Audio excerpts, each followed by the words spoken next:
This Curious Cast podcast is brought to you by Paramount Pictures' Crawl, in theaters July 12th. Can anybody hear me? On July 12th. I'm dropping my father in our house. It's flooded. From Sam Raimi, producer of Don't Breathe. They're everywhere. Please send help. Crawl, July 12th. The Ryan Jespersen Show, weekday mornings at 9 on 630 CHED. As we welcome to the program, a friend of the show, Luke Fevin. You are technically director of the Society of Edmonton Atheists, but you're also just a guy. You're a taxpayer. You're a dad, a human being. Yep. I also have the pleasure of heading up A Pupil, a public education advocacy group. It's Alberta Parents. It's when we started this group, I think seven years ago. We made this placeholder name, A Pupil, Albertan Parents for Unbiased Public Inclusive Learning, and we went, we'll come up with a snappy name at some point in the future, and we never have. So there you go, A Pupil. I think A Pupil's all right. Yeah, you can find us on Facebook if you want to get involved in the conversation about education. If this conversation we're about to have holds true to the other conversations we've had, we're going to touch on about 15 topics. Obviously, wouldn't normally bring you in to talk about Cineplex Odeon screening films about abortion, but since you're sitting here and since you're an opinionated guy, is Cineplex making the right move, or do you have an opinion on this? I do. A weak one. I mean, it's just my opinion that I'm not a fan of censorship. If they want to show the film, they should be able to show the film. The one issue I would say, I think driving in, I was listening to you and Morgan talking about it, and I heard someone talking about taking school trips to go see this show. And hang on a minute. I think schools, especially publicly funded schools, have a responsibility to make sure that they're teaching children factually accurate things. And technically, it was me, and I said you may see, and I was talking about the fact that it's a limited run, and I said I don't think Cineplex is going to make $65 million on this, and I said what I foresee is churches or community groups getting school buses together, because that's what they do, not implying it would be underage students, but even if it was, Luke, even if it was kids from a private Christian school, so what? What do you care? Well, I care about kids being educated in fact and evidence-based, not scary. Right, and I'm not trying to be a jerk here, but you wouldn't interfere with a kid seeing Harry Potter. That's not real. No, and I'm not saying that I'm not saying that I would advocate for banning them from doing so. I'm just saying that I would like to I don't think that they should. I just I got into a little bit of trouble in my hometown recently because one of the Catholic schools in St. Albert took a bunch of kids, including kids under 12, to the Walk for Life, the anti-choice rally, and there were kids that didn't even know what an abortion was, being invited or coerced into going to the Walk for Life. So again, if you're a parent and you want to take your child to that, or even if you're a private Christian school, so be it. But I think publicly funded schools need to make sure that they're not coercing kids into things and exposing kids to things that they're not ready for. Yeah. That's a deep one. And I don't want to get all too personal and introspective on this, but I always do think I get why parents want to bring their kids to those types of things. Number one, because they want to have the visual of the children. I think it's powerful. Number two, they believe that this is it is a important family value for them, and they want to communicate that to their kids. But I also recognize that it's about the heaviest thing as a human.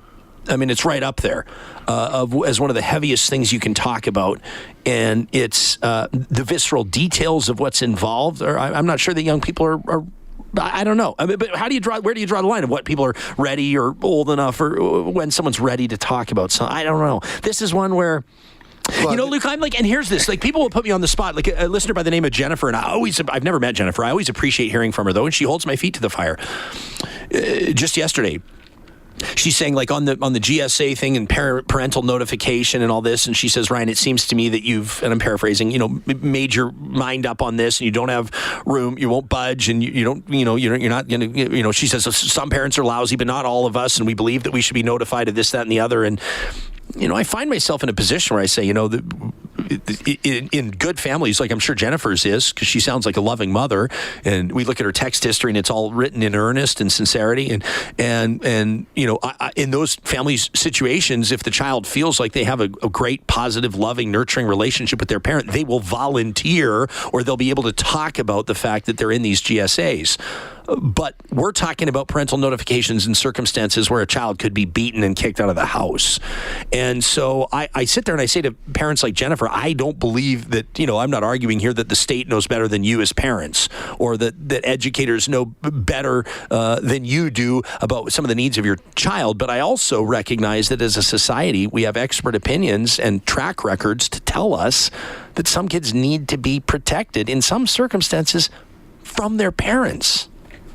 Sadly, that's the case, and we'll get into maybe, you know, what ridiculous ideas we have and have to deal with because of that. My point with the walk of life was simply that we were coercing young boys in this particular case that didn't even know what abortions were to attend the walk of life. And I don't think that's appropriate. If it was a group of 16-year-old girls at a Catholic school that wanted to go, then I don't think we'd be having this conversation. Luke, you were in attendance yesterday afternoon, St. Albert Council Chambers, right? Absolutely. Actually, I was privileged to be able to address council on the issue. The city that you call home becomes the first in Alberta, just the second in Canada, to ban conversion therapy. Why were you there? Because this is important. You know, and first of all, just I want to shout out to Councillor Natalie Jolly for having the bravery and the foresight to put this motion forward.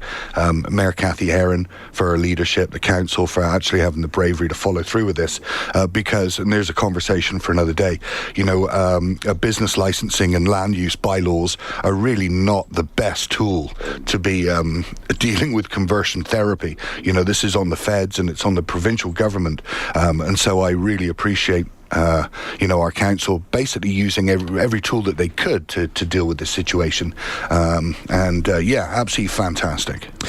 The reason we brought you in here, I mean, you know, you're always welcome here, Luke, but a thread of yours on Twitter caught my attention, and I want to get into this. I want to leave enough time to really dig into this. You're essentially talking about the role of church and state in a way, right? I mean, you're talking about the way that we, not necessarily just limited to government, but the way we as a society have maybe not embraced religion, but at least given it credence. We'll go there as soon as we return with Luke Fevin. All right, before we get serious, Luke Fevin here, grinding my gears a little bit in the commercial break, which gives me, and I'm going to say this with a bit of dripping tone, another opportunity to remind folks how the Jespo Mug fundraiser went and played out, because it's down now off globalnews.ca. The page isn't up on the website anymore. You're saying, what the hell, Jespersen? Where's my mug? Where's my mug, man? Thank you for your donation to our Alzheimer's fundraiser. I remind you, and Ched Nation, and every single one of you that would absolutely, in incredible fashion, allowed us to raise more than $16,000 for Alzheimer's research, that if you were one of those, if you were one of the first 100 people to donate a minimum $100 to the Jespo Mug fundraiser, your mug is available for pickup at Chorus Radio front reception. So I'll walk down the stairs with you on our way out here. I'll give you your mug and, by the way, your hand-signed card. Woohoo! And in all sincerity, I so appreciate your support of that great cause. That was a great thing. Luke, on July 7th at 11:38 a.m., and I put it that way so folks that are following you on Twitter at According to Luke can read along, you posted a long thread, your thoughts on the so-called dangers of religious conservatism. We don't have time for you to read the whole thread, but why don't you read off the kickoff? Sure. Despite it being considered rude and coming with a social cost, a number of us have been trying to warn about the dangers of religious conservatism and literalism for a number of years now. Well, here we are, coming up on 2020, and we're heading backwards. Ready to talk about it yet? What prompted this? Oh my goodness, I actually don't remember. There are so many ridiculous things that come out of religious ideology and religious ideology seeping into politics that I don't actually remember the specific thing that tipped me. Because we've spent a good amount of time today talking about people's freedom of religion, freedom of association, freedom of expression. And so when you write, the first thing that needs to change is the unwarranted and undeserved reverence, protection, and privilege that religion gets, people are going to wonder, well, what are you implying? Well, let's. Conversion therapy right there. How are we even having a conversation about this? How are we having a debate about whether torturing kids is even a thing that we should be able to do, or why is this a debate? And it's all based on the ridiculous idea that some people know very specifically what a creator of the universe thinks about things, and the creator of the universe isn't into same-sex sex. And this one, I'm going to get off on a rant now, but just there's one, and I'm going to call it a delusion. There's one idea that human beings can know specifically what a creator of the universe thinks about things, and what he doesn't want is, Adam and Steve has caused untold suffering to millions and millions and millions of human beings, and it's all made up. And that's the kind of ridiculous thing that makes me get all ranty on Twitter. But you know that you're going to enrage some people by saying this, by calling it delusional, by saying it's made up. A lot of people believe in the inspired word of God, and they're going to say, who are you to tell us what the Creator doesn't care about? I have a brain, and we have ways of knowing. We have ways of knowing things. And listen, I don't want to get into the is there a God or isn't there a God? It's not my bag. If you think there's a God, I'm absolutely fine with that. And if Jesus is your particular thing, I'm all good with. There was this guy and he did these amazing things, and the golden rule, and you want to follow that. I'm all good. I don't want to get in the way of that kind of stuff. But what happens is when we start thinking we know specifically what a God wants, we start doing really, really stupid things. Let me give you a couple of examples. If you want to end poverty in large parts of the world, what you need to do is get women off this roundabout of constantly just being pregnant and having babies that they can't look after, can't support. Women punch above their weight in these communities, but they're constantly pregnant. You know what? One of the best ways to stop poverty is to give women contraception. But no, there's some guy in a pointy hat going, no, contraception's a bad thing. No, it's not. It's a good thing. And we need to stop saying that. Who goes into Africa and tells people to stop wearing condoms? What a ridiculous concept. The next thing you know, you get the Bishop of Calgary saying that the HPV vaccine's going to make schoolgirls slutty, and suddenly now we've got religion not only involved in healthcare but involved in education. It's ridiculous and it needs to stop. Well, people will say, but this is voluntary. They're going to say these are members of faith communities, and there are condoms available in Africa, just not to people that would subscribe to a certain faith system. And so what you're really asking faith communities to do is to participate in their own version, a 2019 version of smashing the tablets. I mean, that's what you're asking them to do. And you know as well as I do that that's not going to happen. Well, we're already doing it. Catholics are a really great example. I mean, if you go to look at the catechisms of the Catholic Church, and, then trans people aren't really people, and gay people are broken and disordered and sinful and all this kind of stuff. Catholics, don't happen to think that. They happen to be quite accepting of gay people and trans people, and they use contraception. And if you talk to Catholic school teachers, it's amazing how often they're off getting Catholic knee surgery, but actually they're getting their tubes tied.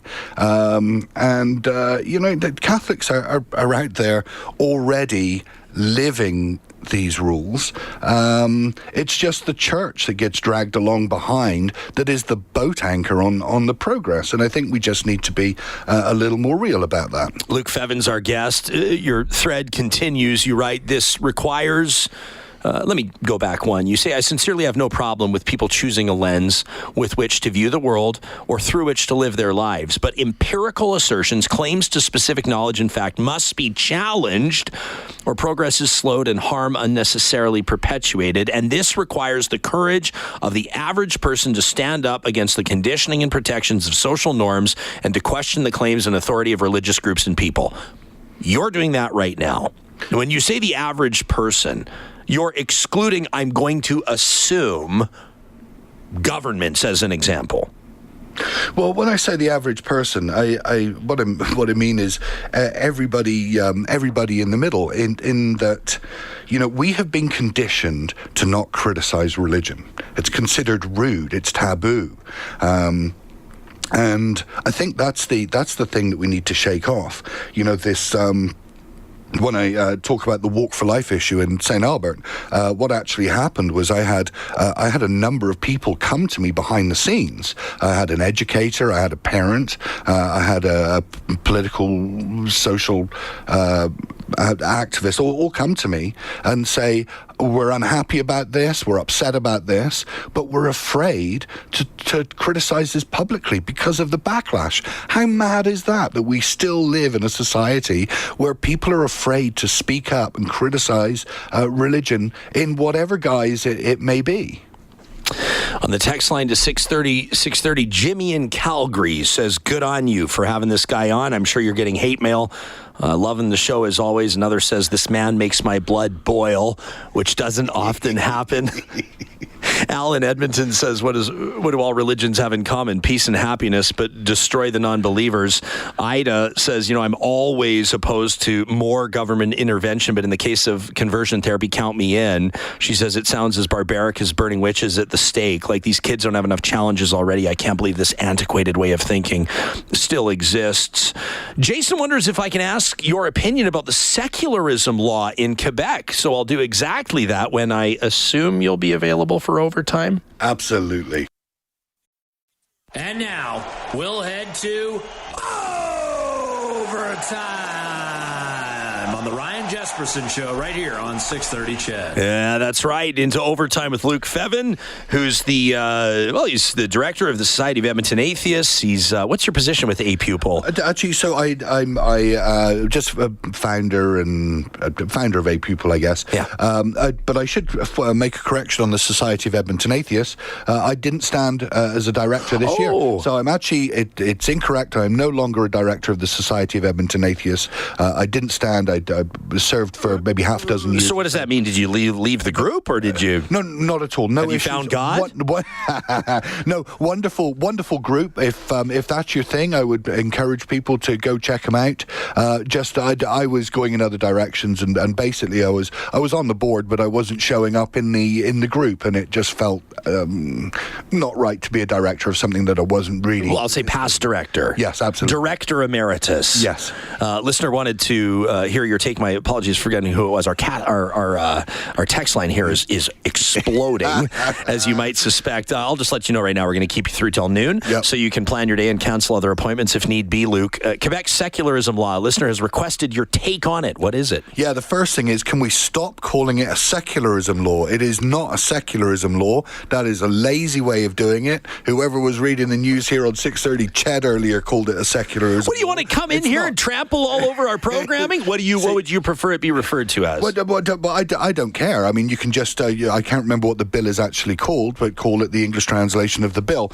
But the whole point of secularism is that the government stays out. It's Bill 21, by the way. Is that it stays out of religion. And the fact that the government is telling people that they can't wear religious symbols is the government interfering in religion. It's exactly the opposite of secularism. And as far as what my take is on it, it's absolutely disgusting. It's an appalling overreach of religious freedom and personal freedoms. I'm happy to hear you say that, and I believe, and I stand with your belief 100%. A listener says, I'm a person of faith who has a deep respect for Luke. I'm not sure if you saw that one coming or not. Some are saying, you know what, including Craig, a listener here says, he says, I'd love to see him criticize Islam. Why don't you try that? He says, no. He says, but it's not taboo to take shots at Christianity. It's the only religion that takes constant shots. Okay, so we'll go after Islam in just a second. The first thing I want to say is, Christianity and Catholicism in particular here take the most shots because it still has the most privilege and the most primacy. So, there aren't Islamic schools, publicly funded Islamic schools in Alberta, but we have over 400 publicly funded Catholic schools. So, of course, we're going to be talking about that more. It's not that Christianity is worse than Islam or the other way around. I'm not a fan of all the religions, but frankly, because I think it's people thinking things that were meant to be allegorical are literally true, and I think that's a very dangerous place for us to be. Now, so when we talk about religions, we're also talking about cultures and religions all mixed in together. So absolutely, people that take, you can cherry pick good parts of religion like we do with Christianity and like we do with Islam or Hinduism or Sikhism, but you can also cherry pick the bad parts. And the reality is some people cherry pick the bad parts of religion, and this happens with Islam. And it also happens with Christianity. The problem is, it is my contention that the West is not such a great place to live or a better place to live because of Christianity, but that Christianity is a better religion because it existed in a place that was a better place to live. The higher the standard of living, the lower the religiosity of a place, and the less extreme it is. If you think Christianity is a better religion than Islam, then you want to go to the DR Congo or Central Africa and see how Christianity is performed there.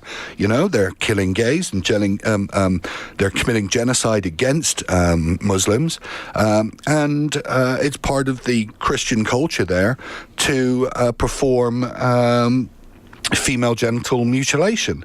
So all these ideas that we normally put at the feet of Islam take place under the guise of Christianity there. So I would say to you, I am not a fan in any way, shape or form of believing allegorical claims, whether Jewish, Christian or Islamic, as being literally true, because I think it causes all kinds of problems. And listen, Islam is to a large extent no friend of atheists. We have a lot of problems. It's being atheist is illegal, I think, in 8 Islamic countries, and very recently, I think it was in Malaysia, we actually had government officials saying that atheists should be rounded up and re-educated. So we have a major problem with religion, but we also see it. We have a brutal problem with the way that women are treated around the world, and boy, we haven't solved that problem in the West. But man, you look at India, you look at Pakistan, and you look at the caste system, and all the religions play a huge role in the mistreatment of women. You've got young women coming forward talking about being sexually abused or sexually harassed, and they are literally being set on fire. And this is perpetuated and covered up and enforced by religious dogma. And this is my problem with religion. We need to stop giving it the false respect that it's demanding. It has no earned authority. And I guess in a large extent that's my problem. And so any religion that is looking to impose the way that you have to live, as some interpretations of Sharia and some incorrect interpretations of Sharia are attempting to do, I'm against. They're stupid and dangerous ideas. We're talking to Luke Fevin. I want to go to the text line here to 630. Listener says, please don't publish my name, Ryan. I'm a clergy in a mainline Protestant church here in Alberta. I send kudos to your guest. I agree with most of what he's saying, and I say amen. Most clergy in Aryan-dominated congregations preach love, hope, and peace, not hell, damnation, and prosecution. Thank goodness. Aaron says, I gave up religion after being raised Catholic. I served in Bosnia in the late 90s. I saw mass graves. perpetuated by Catholics against the Muslim population. I couldn't be part of a group that condoned this. Additionally, religion is why I can't use Alcoholics Anonymous. The religious overtures of recovery are quite difficult to deal with. Religion is in everything. He says, I'm not an atheist, but I strongly believe in the difference between religion and spirituality. Michelle says, I believe in God.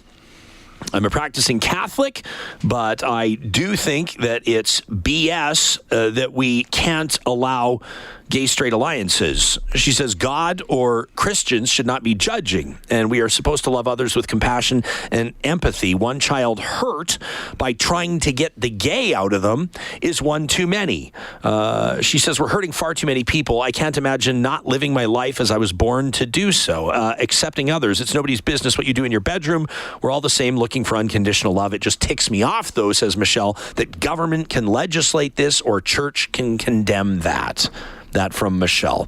Interesting pieces of feedback across the board. Keep them coming. We'll return with Luke Fevin. All of this prompted by a thread he put out on Twitter on July 7. You'll find it at his Twitter account, according to Luke. Really interesting feedback on the text line to 630 as we hang out with Luke Fevin, Director Emeritus with the Society of Edmonton Atheists. Luke's Twitter thread on July 7th caught our attention. As part of that, you write that, religion should not be given special power, protection, or privilege just because it's religion. Doing so perpetuates human suffering on a scale of hundreds of millions. It's time for honesty and sunlight and to let all claims and ideas stand or fail on their own merits.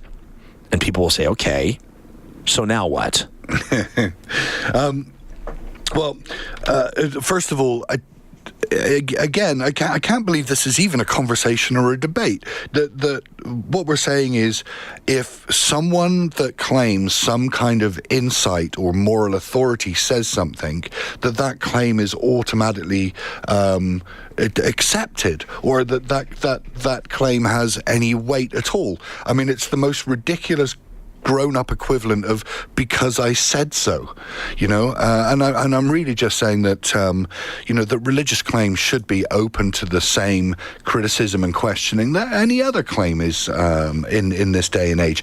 And there was something that we were talking about in the break. I just want to take a quick step back. I want to give a shout out to the United Church in St. Albert. Because the way that they showed up yesterday for the conversion therapy motion is exactly how religious people, I think, should be representing. They were absolutely fantastic. And surprisingly, I do get along well with a lot of people of faith, and I appreciate the support that I get from a lot of people, and I think it's because they understand a very important distinction. I think it's very clean and easy to just go, okay, there are believers and there are non-believers, and that's the important split. But I don't think it is. The important split, to my mind, is there are human beings that think that what's important is how you live. And then there are human beings that believe it's what you believe and who you pray to that's what's important. And I think that's the divide.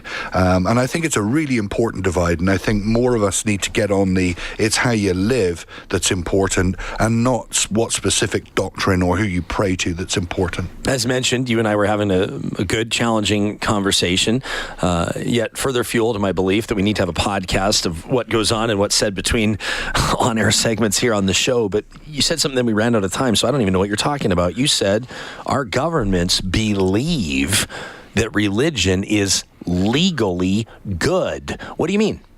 Well, I think separation of church and state is a good thing. I think most people recognize that, except for the people that are actually privileged by the state in their religion.